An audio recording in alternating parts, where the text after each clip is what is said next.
caught this man studying before the test. Oh, y'all know that don't work. You know what I'm saying? You have open notes. Open note test. Yeah, all right. Welcome to the takeover, man. You already know this guy is Mr. I call him Bold Barry. No, disrespectful Barry. You know what I'm saying? T-Wil, the people's coach. And in our previous episode, this man really, and for a while now, he's been really coming at my guy, Chris Paul. So you know what? I'm gonna lose his take. I'll let you start off. Why do you call Chris Paul CP0, and why do you feel you need to constantly disrespect Chris Paul? Well, CP0 gets the name CP0. I mean, from my man Skip Bayless, you know. Shout out to him, even though he'll probably never see this. So your main source is Skip Bayless. Okay. I'm going to say that's where I get the name from. Okay. But let me get into the facts. Let me get into those. So Chris Paul, CP0, playing in Clutch City, which will now be called Choke City, because now you got two of the biggest choke artists on one team playing together when it matters. Now, this guy, Mr. Chris Paul, I blew a 3-1 lead against the Rockets a couple of years back, decides to be, I believe a negative, let's see, when was that? -6, I believe, in those playoff series where he blew that 3-1 lead. And in every game that really matters, because this is why I call him Choke Paul or CP0, he's been negative in all those games in his plus minuses. He's been a -4, a -6, a -10. You know, he doesn't close out games. He doesn't know what to do in those moments. He's a little frail. He's a little soft. So that's where I get at with Chris Paul and everything. Soft. You know, great point guard before he was crying to want to leave New Orleans. And only thing I'll give him out of the fact that he's a choke artist is that he got that trade blocked in I forgot what year it was at this point, but in 2010 or 2000 whatever, 2008. whatever year it was. But when David Stern blocked, the trade to the Lakers, that was like something to kind of rekindle the fire in his career that kind of slowly dying, which is dead now. Because I feel like for me, when you go into the Rockets, you done signed off saying that you just want to play ball and you just want to get to the playoffs and everything like that, and once again make the second round. Because once again, this guy has 0 Western Conference Finals appearances, so maybe, just maybe, he could play with the guy in James Harden who also has -20, -27, -15 in closeout games, with career high in turnovers in the playoffs, with 12, 6, and I believe 9 or 7 in one other game. So these are the past 3 years in closeout games. So I look at the fact that what you do when it matters, and this is the same reason why we debate LeBron a lot, because when it matters, you don't do certain things that these superstars and these studs are supposed to be doing. So, granted, that's why he gets his name, CP Zilch. That's all you. That's what you done. I can counter after you say what you want to say. After you defend, a choke. This is the face you make when you got some heat for somebody. So let me get my notes out, since we doing notes. Yep. Open note test. Yep. All right. Got a notebook. I got a phone. All right. That was nice. That was a nice little, speech. So, Christopher Anthony Paul, that's not his middle name. Chris Paul, you talk about how he's not clutch. You're saying, mind you, let me just start off. Chris Paul's one of the best point guards of our generation. He's one of the best point guards. Okay. Can you refute that? I got nothing to say right now. Okay. I'm gonna let you rock with that. Right. That's cool. So you talk about him not being clutch. You talk about, I'm not even gonna. This is all postseason stuff, because that's what really matters when we talk about Chris Paul. Exactly. Okay. So 2013-2014 season is the only season I am not counting for, because I only remember that's when they played Golden State. He choked. That's when he threw all them turnovers. I got some. That's when he threw all them. That's when he threw all them turnovers. You know what I'm saying? He had a bad game. Cool. What year was that again? 2013, 2014. Because then the next year he was -14. I mean, -4. I'm sorry. 2014. 2014, 2015 season. Yep. That's the season I'm counting for. Okay. That's his bad season. And I won't count the year he was hurt, so I'll give you that. Huh? I won't count the year he was hurt. No, but I'm saying that's he had the hamstring, but he did, you know what I'm saying, they choked. He threw a couple turnovers or whatever. Cool. Choke Paul, so. Okay, that's the L season. That's the L season. They all been L seasons. No, because Second round, okay, let's go this past year when he averaged 25, 9, and 5, shooting 49% from the floor. I told you I got 36% from 3. Okay, with that, Blake went down, and when Blake went down, the next highest scorer was DeAndre Jordan, averaging 15 points. Lock myself in the room, man. Yes. So what are you gonna do with that? Okay, let's go next season, 2015-2016 season.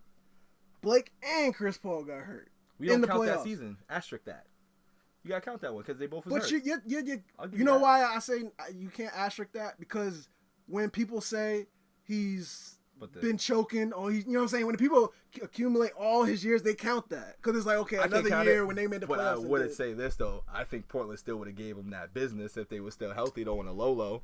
Jamal Crawford averaged the second most points in that playoff series with 17 points. Jamal Crawford, Blake Griffin, who was supposed to be his second guy, averaged 15 points in that playoff series. Mm-hmm. How can he do anything with that? So this is like going back to like LeBron. Like, how can he do anything with his teammates then, huh? Was that the point? Because I mean, you know, if you're supposed to be that dude, and you're supposed to be Chris Paul, you're supposed to make your teammates that much better. Why aren't these dudes' games being elevated that much to where he could put them in a place to set up and score and win the game or be in a better position? How's that happening? How's that working? Where they do that at? No, I'm saying that season he averaged 23, 7, and 4. 23-7 in that playoff series. 48% but what was that? What was that closing floor. Game? What was his plus minus in that game? Because they lost. I'm assuming they lost. Plus minus stuff. Hey. I get the advantage of the plus minus. I won't use PER, but I'm gonna use plus minuses. I know. I get the advantage. But I'm trying to tell you, he can't do it all himself. Just like how LeBron can't do it all himself. That's fair. I understand. I'm not gonna put that on these guys when they're on teams with dudes who are supposed to step up with them, and they, you know what I'm saying, and they don't. Like I mean, it says a lot about them too. You messing up my rant. You messing up my rant. All right, the next year. Okay, yeah, the next year, 2014, that's 2015 season. That's the season that's the season I can't come for that. Because whatever season they play Golden State, I know I'm getting the years mixed up. Whatever season they play, he personally choked. Twice too, he choked. He threw some bad turnovers. Yeah. He took some bad shots. Mm-hmm. I'll count that. That's he choked that year. Okay. So you got it that year. CP0 choked Paul. Okay, year before that, he averaged 22, 6, and 4. 53% from the floor. It's pretty efficient. 31% from 3. That's cute. The next highest scorer that year was Blake Griffin, averaging 13 points a game. After that, it was Matt Barnes, averaging 11 points. They had a wash Caron Butler, a wash Grant Hill, a wash. I told you I got something for you. You coming at my guy, blame the squad, I guess, and Chauncey Billups, a wash Chauncey Billups. I mean, you're supposed to make dudes better, though. You know, you're supposed to elevate everybody's game. This was the Steve Nashes, the Jason Kidds, the Magic Johnsons, the best point guards in every generation has done. They've elevated out the second round. That's my thing. I'm not even gonna sit here and compare Steve Nash and Chris Paul because when you in that what you just said, because you know that should not be a comparison. I mean, Steve Nash never even got out So let me close my book because this is too much heat. All right. Point blank, he's one of the, like I started off saying, he's one of the best pure point guards of our generation. I know he does not have that much playoff success, but to focus on him, let's talk about Doc. Oh, we can talk about Doc, because I don't like Doc. Okay, let's talk about Doc. Is a Habutu, man. Let's blame Blake. Let's blame some of these pieces that he got around. Let's run the front office. Let's do all that. Yeah, we can do that, but still, Chris Paul was doing this in New Orleans, too, so we're going to bring up who he had on the squad in New Orleans. He had Tyson Chandler, he got Chip, defensive guy. J.R. Smith, a young J.R. Smith. He had David West. All these dudes are all-stars and chip dudes, though. Tyson Chandler was on a deep squad. On a New Orleans squad? No, I'm talking about you said Tyson Chandler who got a chip. But he was a part. But he was the main reason that they got a chip plus Dirk. He was their defensive reason. I'm understanding that, but I'm saying he wasn't the focal point. Tyson Chandler could never be a focal. Was never a focal point. You don't have to be a focal point. You still gotta have another role to fill and be like a specialist in something. No, and I get that, but it was him and David West and Chris Paul. And then look what I'm gonna put it like this. Look what Tyson Chandler did with every team after he left CP0. He won a chip. I'm calling. He won a chip. He's took disgruntled Knicks to the playoffs because they were nice when he was on that squad.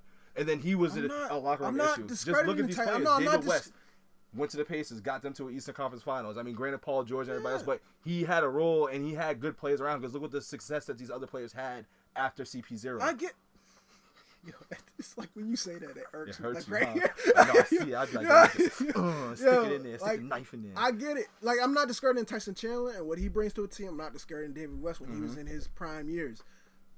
But to put all the blame, especially when Chris Paul was like 21, 22. It's not all the blame, but when you're on superstar level, when you're compared to legendary players or studs like this, you have to be able to bring something more than just, look who was on his team to the table. You have to. No, I'm not. But I'm not just saying. Because if you look at Jordan got 6 chips, and look who Jordan really had on the squad, like minus Horace Grant, Scottie Pippen, and then like the Tony Kukoc and like one other people here and there. Look at who he really had. But I'm not just pointing at the fact that who Chris Paul had in his team. That was just my last point when he had that team of washed old men.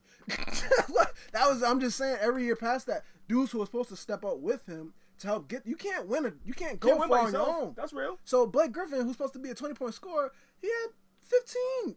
Everyone else after Blake is averaging 10 or less.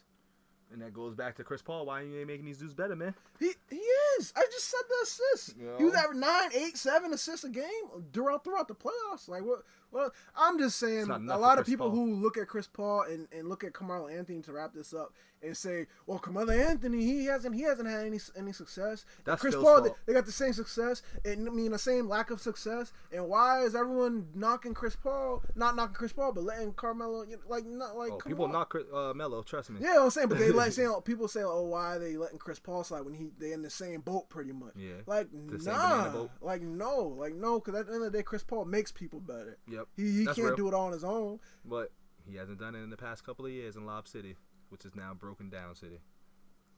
CP0 going to Clutch City. I love how you stick with it. You gotta stick with it. You gotta hang in there. I know. My bad. I didn't mean to. I told you to come prepared. Hey, I was ready, man. I had everything on deck. I'm good. You know. Oh, man, trying to get the last couple notes in there before the test. I had to real quick. You know. And, appreciate you all watching. We got to get that debate. Please let us know what you think in terms of Chris Paul. What do you think about Chris Paul, his career, where he's going from this point? Like I said, he's at that point. We got to win, so that's where he's at right now. Appreciate you all watching. Please subscribe, and check y'all next time.